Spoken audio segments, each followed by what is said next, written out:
I saw one of the clearest examples of teaching presence demonstrated in the Cambodian refugee camps.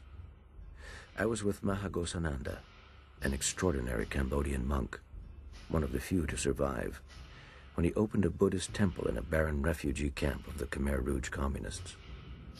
There were 50,000 villagers who had become communists at gunpoint and had now fled the destruction to camps on the Thai border.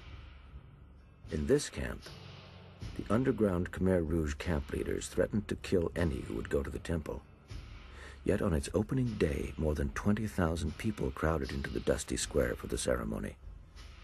These were the sad remnants of families: an uncle with 2 nieces, a mother with only one of 3 children. The schools had been burned, the villages destroyed, and in nearly every family, members had been killed or ripped away. I wondered what he could say to people who had suffered so greatly.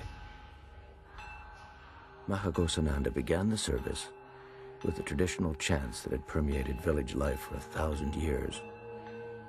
Though these words had been silenced for 8 years of war and the temples destroyed, they still remained in the hearts of these people whose lives had known as much sorrow and injustice as any on earth.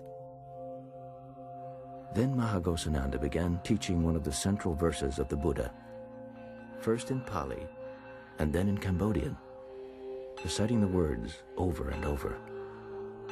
Hatred never ceases by hatred, but by love alone is healed. This is an ancient and eternal law. As he chanted these verses over and over, thousands began to chant with him. They chanted and wept. It was an amazing moment, for it was clear that their hearts longed for this forgiveness, like a parched desert.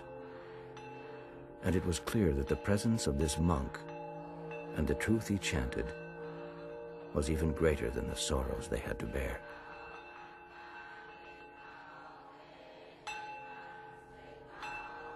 Jack Kornfield and Christina Feldman, Soul Food.